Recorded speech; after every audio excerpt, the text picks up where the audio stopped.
Clouds TV, empowering lives. 27 mstari wa 51 na 52. Mathayo 27 mstari wa 51 na mstari wa 52. Kisha tusome kitabu cha Matendo ya Mtume 16 kutoka 16.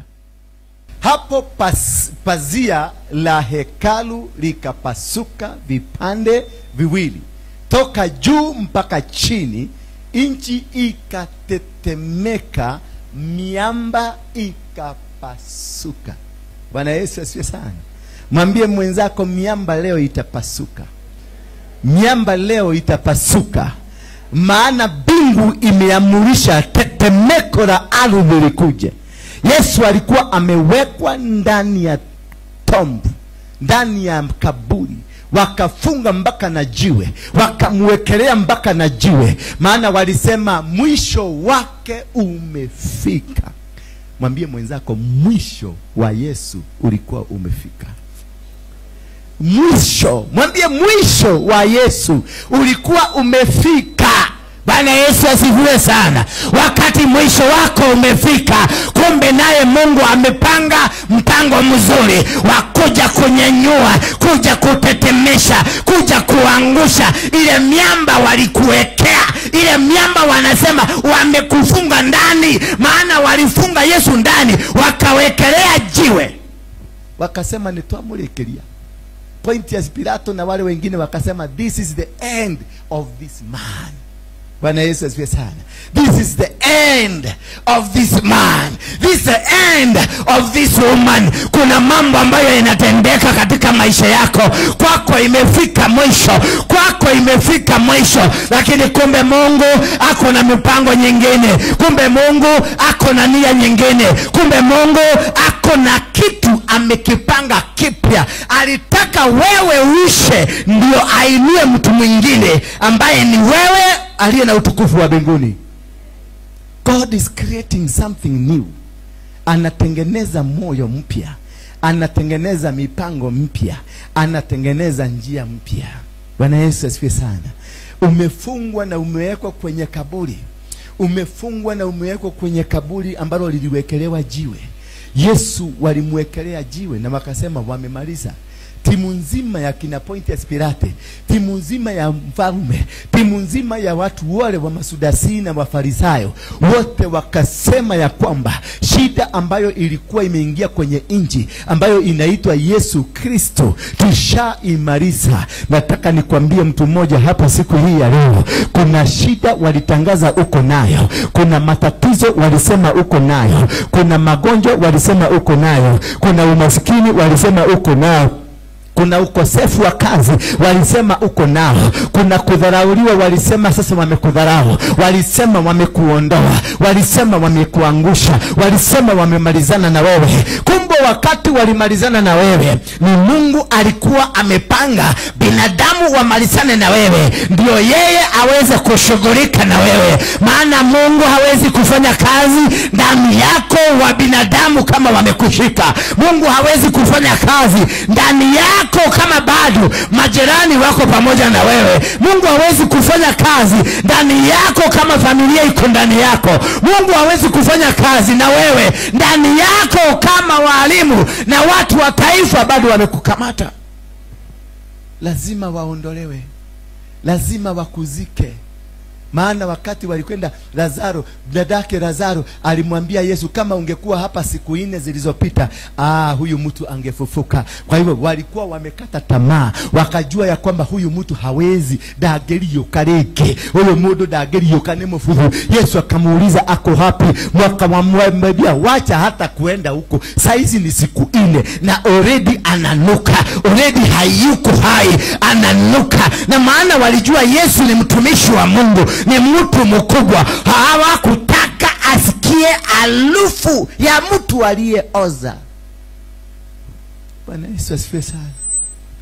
Yesu alikuwa anatafuta huo muozo. Yesu alikuwa anataka kukutana na hicho kitu ambacho kimeoza. Alitaka kuona huyo mtu ameoza. Wakamwambia hakuna haja, maana already ashakufa, ashamalizika, ameoza. He is stinking. Bwana Yesu asifiwe sana. There are people ambao walikuacha kama you are stinking. Kuna watu ambao walikuangalia wakaona wewe hakuna siku utafufuka tena. Kuna watu walikuangalia wakaona biashara yako hakuna siku itafufuka sana. Wakati wengine wakaona ndoa yako hakuna siku itasimama. Wengine wakakuja wakaangalia wakaona huduma yako hakuna siku itasimama. Maana wameimalizia, maana wamekumalizia, maana wamesema there is no any other time you are going to be seen. Walikuzika. When I was looking at this guy jana, nilipoenda kule kwenye rehab, nikauliza Joel, ako wapi yule kijana? Kijana akakuja, nikamuuliza yule kijana mwingine alikuja juzi, ako wapi? Akaniambia si ndio huyo. Bwana Yesu asifiwe sana. Kumbe huyu alikuwa wametangaza hesabu ya kumumaliza. Walikuwa wametangaza hesabu ya kwamba hakuna siku ataonekana tena. Maana huyu kijana aliitishwa shilingi 50 peke yake. Shilingi 50 ndio walipeleka kwa mganga. Wakafunga kazi yake, wakafunga maisha yake, wakafunga kila kitu, wakafunga kila kitu. Lakini wakati wa Mungu ulipofika, akakuja akatafuta mpaka akapatana na sisi. Tumempeleka mahali, tumempatia chakula peke yake, ameshiba, naye Mungu aliye ndani yake ameanza kujidhihirisha. Haijalishi ni nani wa kwenu, haijalishi ni nani anayekusaidia, haijalishi ni nani atakayesimama na wewe. Kile kitu cha muhimu ni kwamba kuna Mungu mbinguni atakayekuja abingilishe hilo jiwe waliokuwekea, aondoe hilo jiwe waliosema wewe umekamatwa. Maana wakati Yesu aliuliza Lazaro mmemweka wapi, walipofika mahali pale Yesu akawaambia, maana wao ndio walikuwa wamemwekea. Yesu akawaambia, ondoweni lile jiwe. Kuna watu, si shetani aliyekufanya hivyo, hakuna kitu mwingine, ni watu ndio wamekupeleka mahali huko. Watu ndio wamekunyanyasa, watu ndio wamekuzingira na maovu, watu ndio wamekutania mambo machafu. Alipokuja aliwauliza mumuigete. Hakuuliza shetani amemweka wapi. Hapana. Hiyo shida uko nayo si shetani, ni mtu aliyejifanya shetani ndiye amekupeleka mpaka mateso unayoyapata sasa. You are not suffering because of the devil. You are suffering because of that sister of yours. You are suffering because of that brother of yours. You are suffering because of that mother, because of that neighbor, because of that cousin, because of that co-worker. Wao ndio walipanga jinsi watakumaliza. Bwana Yesu asifiwe sana. Niongezeka volume hapa. Hao ndio walipanga. Hao ndio walikuangamiza. Wao ndio walikuendea kwa waganga. Wao ndio walibeba mahilisi. Mungu alikuwa amenionyesha kama nimelala. Nikaona hapa kanisani. Mungu akaniambia, maana nilipigana vita kule nje. Napigana na mapepo ya kule nje. Napigana na maadui kule nje. Mungu akaniambia, wachana na maadui wa nje. Kuna maadui walio ndani yako, na wao ndio wabaya zaidi kuliko wa kule nje. Bwana Yesu asifiwe sana. Mungu akanipeleka kwenye jangwa fulani. Sijui kulikuwa ni nchi fulani, kulikuwa ni jengo kubwa, lakini nilipokuwa napita ni watu nilikuwa najua, maana nilikuwa na wasalimia. Ninaona huyo kwenye mfuko yake kuna kanyoka ameweka kwenye mfuko. Unaona mwingine kwenye begi lake kuna kanyoka machura. Naona mwingine kwenye begi lake kuna kitu kimewekwa kwenye begi. Kwa wote ambao nilipita kwao, mahali pote nilipita, uliona wengine wameshona kwenye visuruali vyao, kuna kitu kimefungiliwa. Kwenye mabegi zao kuna kitu kimefichwa. Kwenye mikono yao walishika masilaha. Kwenye kila kitu, mahali pote nilipita, niliona ni watu ninajua, ni watu mpaka wananiambia Bwana Yesu asifiwe sana. Mungu akaniambia, maadui hawako kule mbali, maadui wako pamoja na wewe. Waliokupangia maovu wako pamoja na wewe. Waliotaka kukuangamiza wako pamoja na wewe. Waliokuuza ni ndugu zako, sio ndugu za wengine. Waliouza Yosefu ni ndugu zake, ndio walimuuza, ndio walikuwa wamechimba kaburi ya kumuua wamzike, wakachinja kondoo, wakamwagilia damu ndio waweze kuficha ukweli. Sio watu wa nje, ni watu wa kwako. your own household people ndio waliokupangia na ndio wanataka kukuangamiza. Bwana akaniambia, go and put your house in order. Nenda na uwete na utetemeshe hiyo nyumba, na mimi nitakuja kwa kishindo. Nitawaondoa manyoka hao, nitaondoa machura zote, nitaondoa mahirizi, nitaondoa kila kitu ambacho si cha nyumba hiyo. Na usijali, usiogope wala usifadhaike. I am going to do the job and I'm going to make you stand again. Kumbe lazima watu wakumalize ndio Mungu akuje.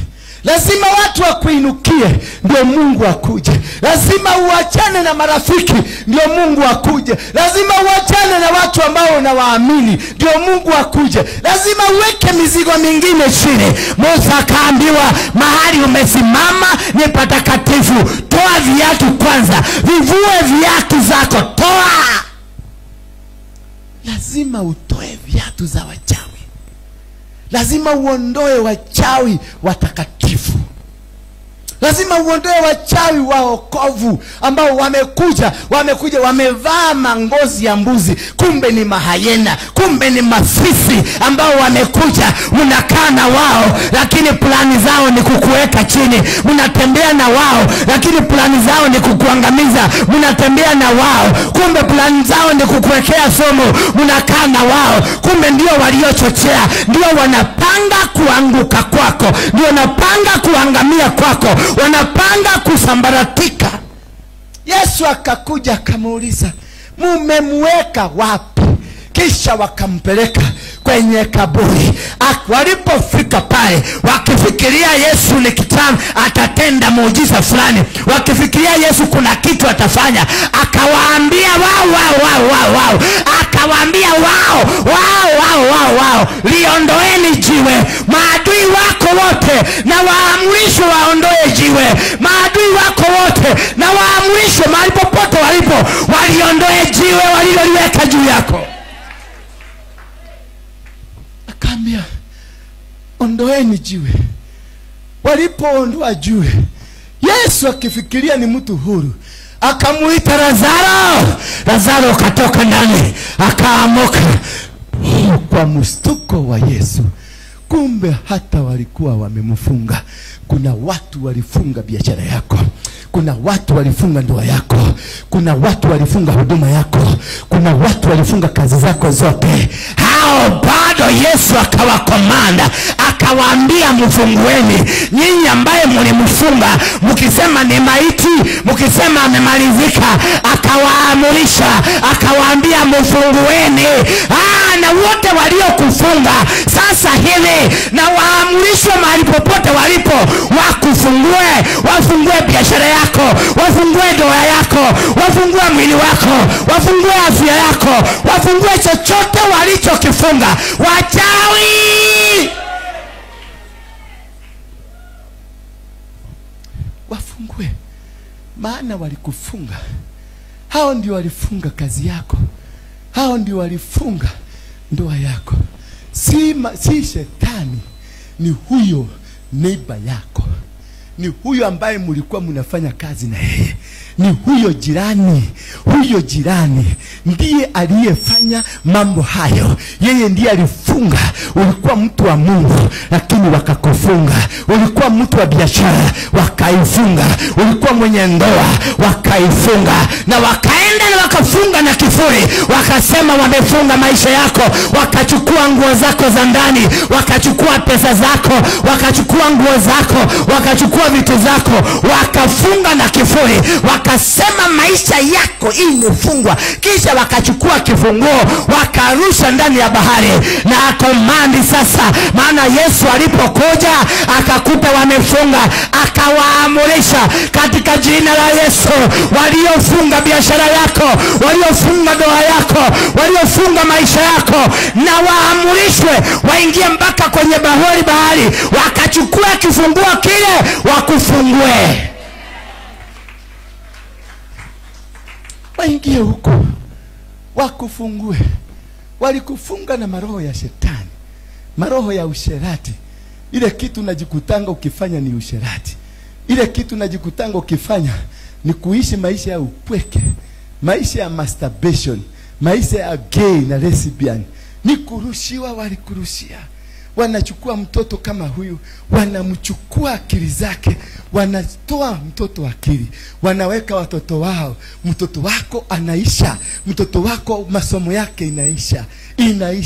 Mtoto kama yule alikuwa anafanya biashara, ilikuwa inanoga, alikuwa anafanya kazi nzuri. Anasema hakumbuki ni nini kilifanyika, maana walikuja wakajifanya ni biashara wanafanya, wakajifanya ni wanunuzi, wakajifanya wao ni watu wamekuja biashara, na kumbe walikuwa wamekuja kuchukua biashara yake. Maana waliona ni kijana atakaye faulu, waliona ni kijana atakaye nawiri, waliona ni kijana ambaye amependezwa, Mungu amependezwa na yeye, lakini wakamuondoa, wakaiba hatima yake, wakaiba mipango ya Mungu juu yake,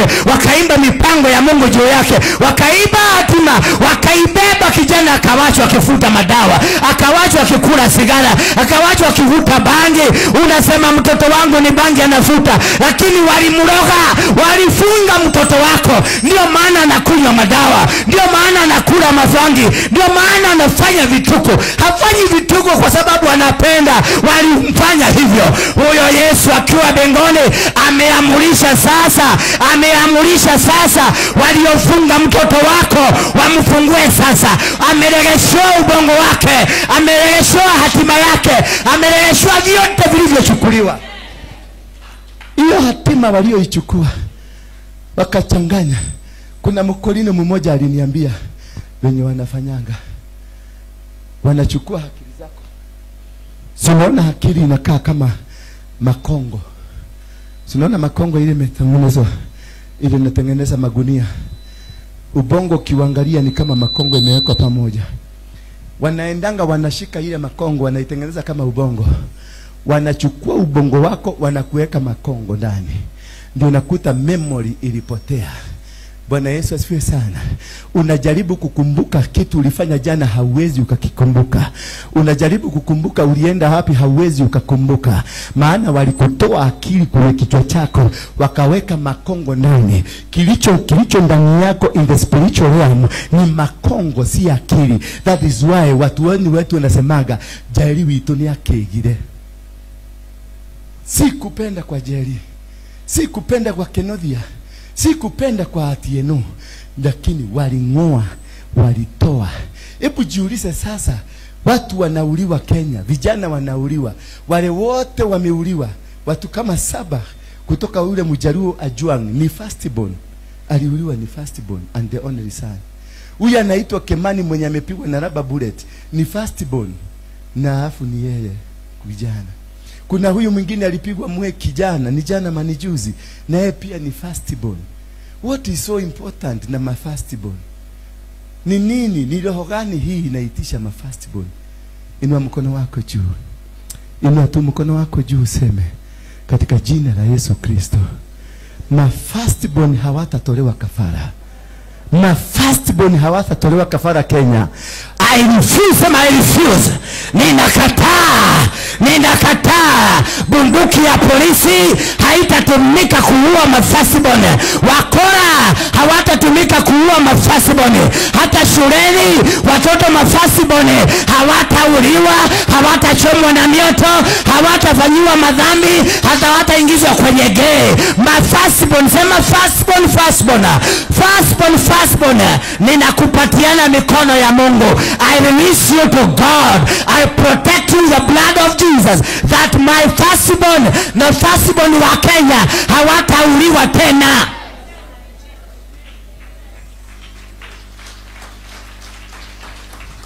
Why are they after firstborns? Ni kwa nini? Kwani kafara gani inatolewa mwezi wa 6? Kondani. Kwani ni kafara gani inatolewa mwezi wa 6 ya firstborn? And what a coincidence, yule polisi anarusha bunduki risasi inapata 2 firstborn. There is a sacrifice ambayo inatolewa kwa nchi ya Kenya. There is a sacrifice ambayo watu wanasiasa wanatoa. Kisha nikaona wametoa vijana, na nimeenda kupeleleza nikakuta yule ambaye alikuwa anaongoza zile maguni zilipelekwa na Sakaja ni firstborn. Bwana Yesu asifiwe sana. Yule mwingine aliuliwa na hapa is a firstborn son. Oh my God. Kwa maana unakaa kama Zusu, unakaa kama mtu aliyechanganyikiwa. Maana kuna watu wanaofaidika, kuna watu mahali fulani ambao wanafaidika na mateso unayoyapitia. Lakini Yesu alipokuja, wow, siku moja, twende 17. Na twende haraka haraka tafadhali. 17. Basi huyo msichana alimfuata Paulo na sisi, akipiga kelele na kusema, hawa watu ni watumishi wa Mungu mkuu. Ya kusema ya kwamba hawa watu waliokuonea, hawa watu waliokupangia, si eti hawajui unaabudu Mungu mkubwa, si eti hawajui Mungu wako, wanajua Mungu wako, lakini bado wako tayari kukuvunja. Kwa wale wanasema hawawezi kurogeka, hapa soma vizuri. Huyu mwanamke alijua ya kwamba hawa ni watu wa Mungu mkuu, lakini aliwasumbua tu, lakini alienda kuangaisha tu, alipigana na wao tu, alitaka kuwapiga, alitaka kuwaangusha. Hata kama alikuwa anajua, she knew how aya ishi nedu kata si agai. Ndio naona hapa nikipiga makelele, maana hawajalishi na hawasitushwi ati apostle wako na anointing. They don't care your anointing. They don't care who you are. They don't care that Jesus you're talking about. They don't care. Hey, wana plan kamekumulika, kanyagalika kama mwanamke kamekaba, kamekumulika, kanasema jamaa lazima nitamkamata. Nakia demo roda. Yes. Lakini kaa ngumu kama Paulo. Mwambie mwenzako kaa ngumu kama Paulo. Kaa ngumu kama Paulo.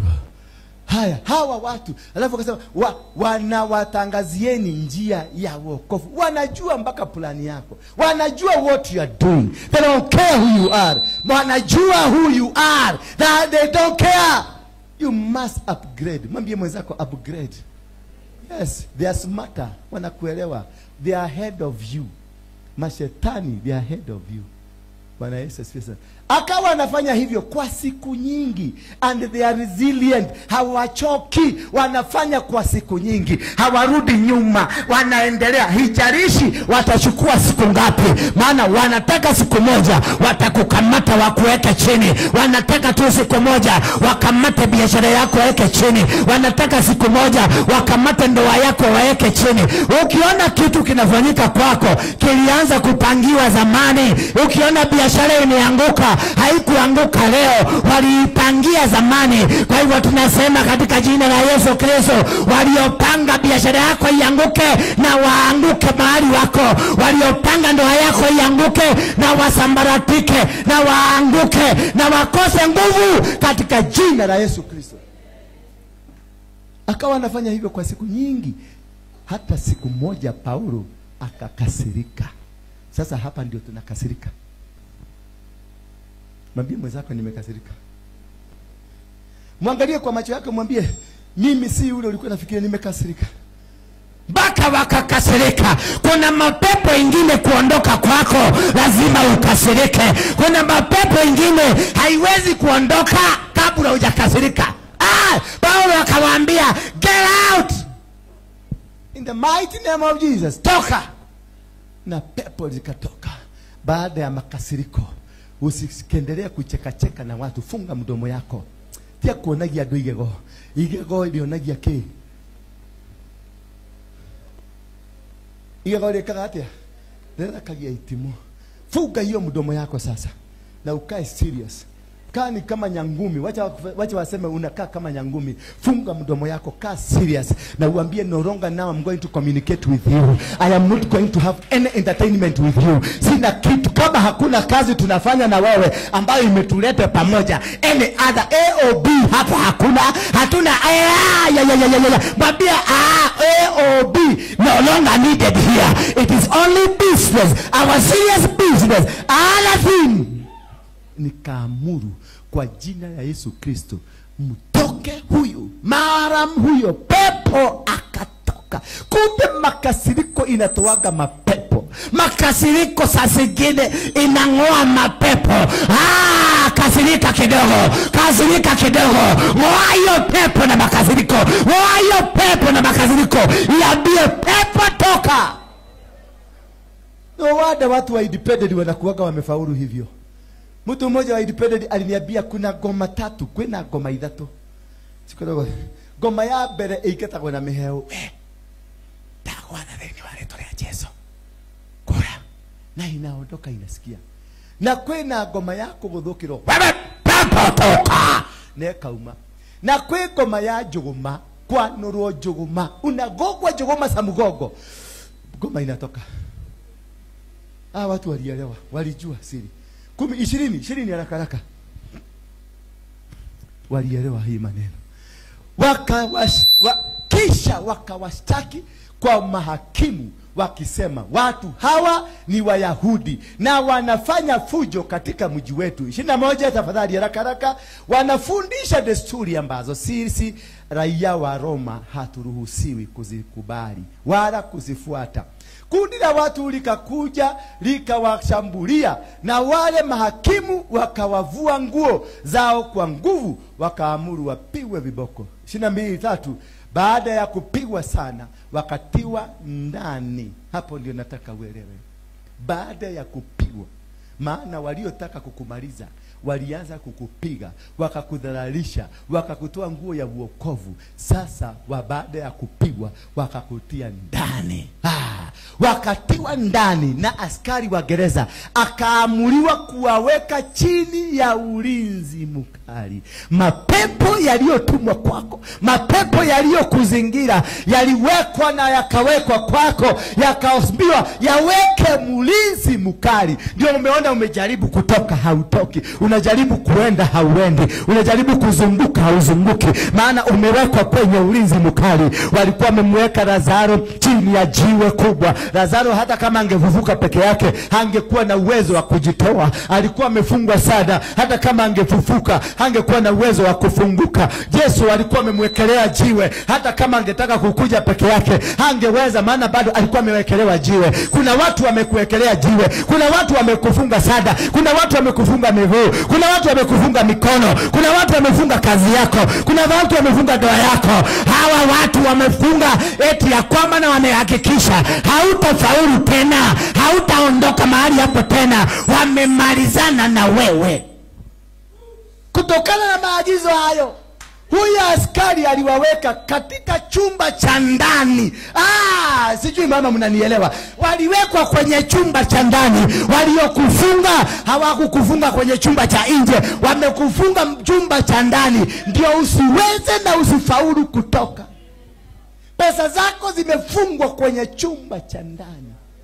Mzee wako amefungwa kwenye chumba cha ndani. Mke wako amefungwa kwenye chumba cha ndani. Biashara yako imefungwa kwenye chumba cha ndani. Chumba cha ndani. Na askari, kutokana na maagizo hayo, huyu askari aliweka kwenye chumba cha ndani kabisa cha gereza na kuifunga miguu yao kwenye nguzo. Haleluya.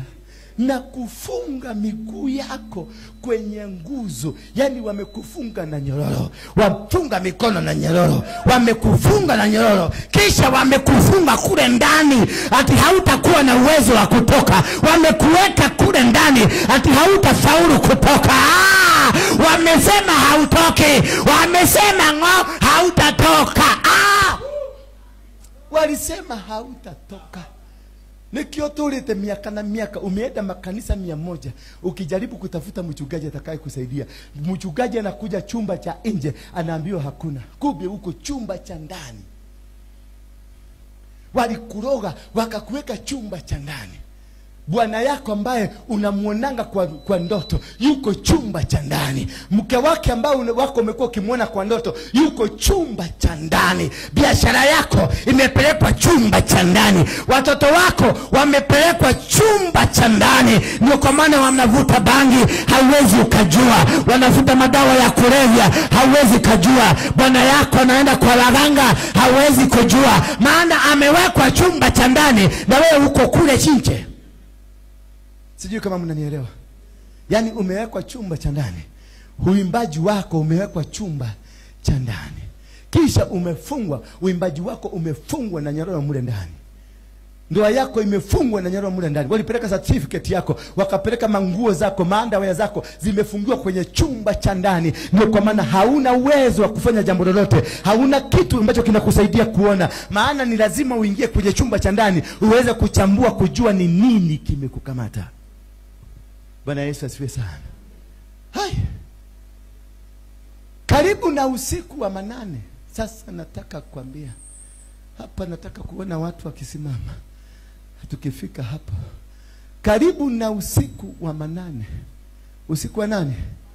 Karibu na usiku wa manane, Paulo na Sila walikuwa wakisali. Masakanda mashira. Walikuwa wakisali karibu na usiku wa manane. Walikuwa wanakisali, walikuwa wakiomba Mungu, walikuwa wakiimba nyimbo, walikuwa wakifanya kazi. Maihanda rabashiria. Paulo na Sila walikuwa wakisali na kuimba nyimbo za kumsifu Mungu, huku wafungwa wengine wakiwa wanategea masikio, wanasikiliza ground inasema namna gani. Maana ground imekuwa nini? Ghafla kulitokea mtetemeko. Ghafla kukatokea mtetemeko. Walikuwa wakiimba. Walipokuwa wakiimba, kumbe walikuwa wanaitisha mtetemeko. Summon that earthquake. Ikoje kwa maisha yako, itetemeshe ardhi yako, itetemeshe nguzo zako, itetemeshe. Walipokuwa wakiomba, umashaka derebosaya, ghafla kulitokea mtetemeko mkuu wa ardhi ambao ulitikisa misingi ya gereza. Sijui ni kwa nini wajika, yani hata hamujielewe. They summoned the earthquake. Wakaitisha earthquake. Wakasema, we alone cannot be able to come out of it. We alone, we cannot be able to command this. Tumefungwa ndani, tumefungwa gereza ya ndani. You alone, you cannot be covered. You alone, hawezi ukatoka. Wakasema, wakakumbuka Yesu. Hadi kujelikuja, ikabiringisa lile jiwe, ikaondoka. Sasa na sisi wacha kuitisha hadi kweka. Itisha hiyo earthquake. Summon that earthquake.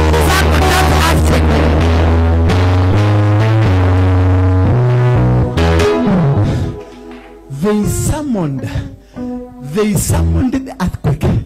Waliamurisha earthquake. Maana earthquake hakuna soja anaweza kuizuia, hakuna king anaweza kuizuia, hakuna mfalme anaweza kuizuia. Wakaitisha earthquake.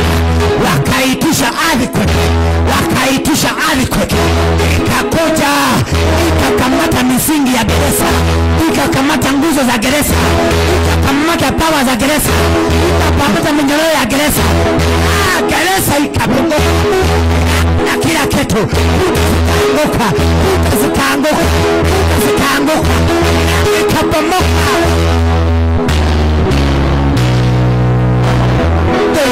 Summon that earthquake in your life. Summon that earthquake in your marriage. Summon that earthquake in your business. Summon that earthquake in your family. Summon the earthquake. The earthquake. Moja ibingirika. Moja iangoshe. Moja iondoe. Hiyo jiwe iondolewe. Hiyo minyororo iondolewe. Familia ziondoke.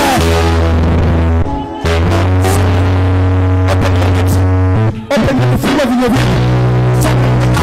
Maana mji wa Nairobi ni ahadi ya Mungu na baba zetu.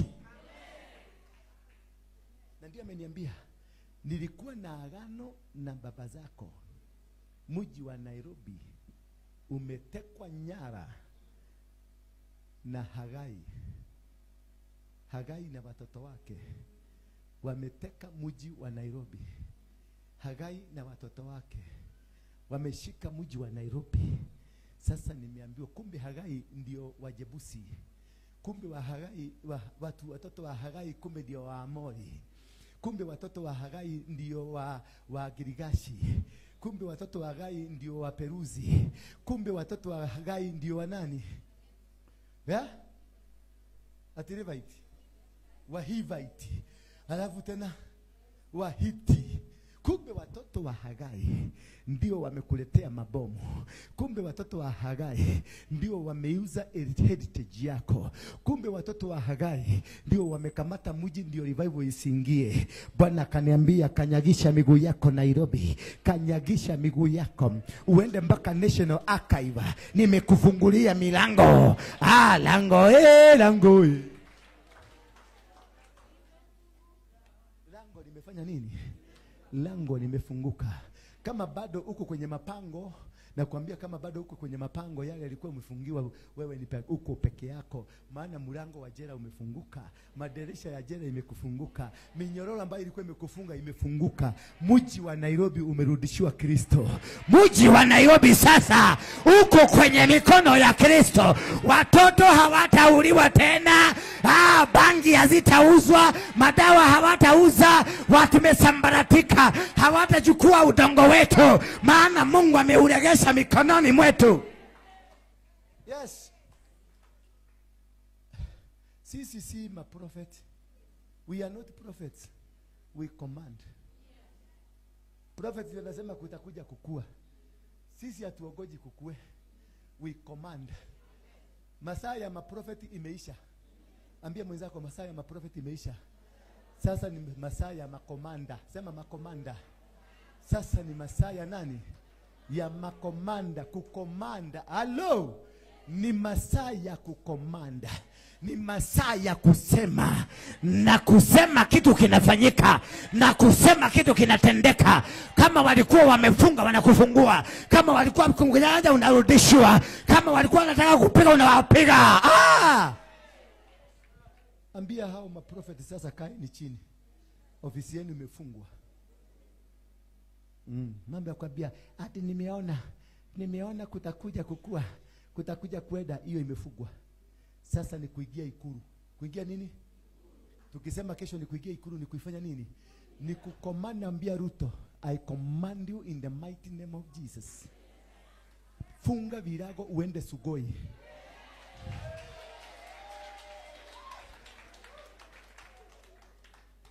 Wajukuu wa Hagai unawakomandi in the mighty name of Jesus Christ.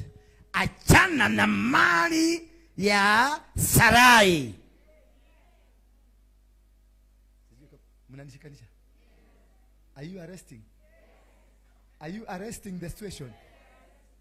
Yes. Arrest the situation. Yeah. We have to set free the capital city. For the revival to come, we have to set it free. Lazima tutangaze. Lazima utatoa kiatu. Lazima utakanyaga ardhi. Na ubebe udongo wa Kayole. Ubebe mchanga wa Dandora. Ubebe mchanga wa Githurai. Ubebe mchanga wa watu wa Kiambu. Ubebe mchanga wa Ngong, wa Kajiado. Ulete mpaka City Center, National Archive pale. Kati can compare.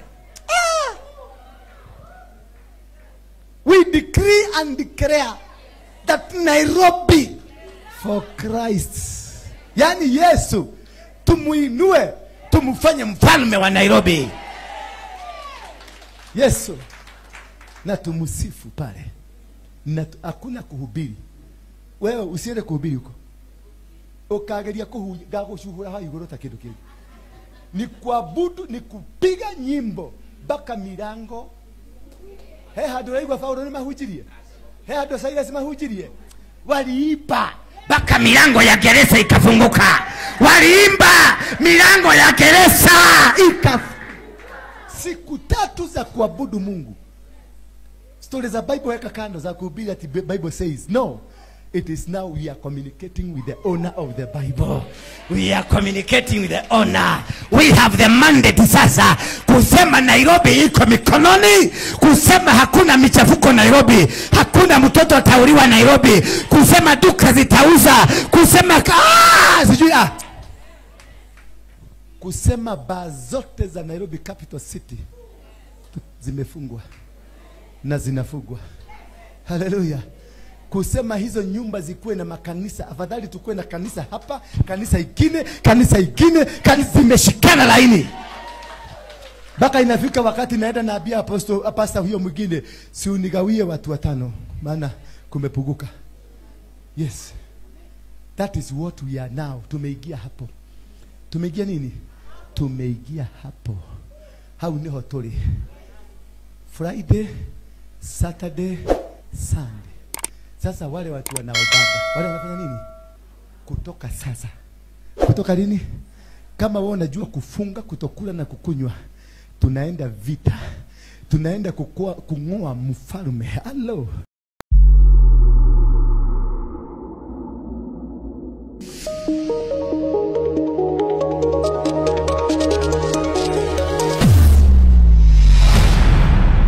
Bethel Clouds TV, empowering lives.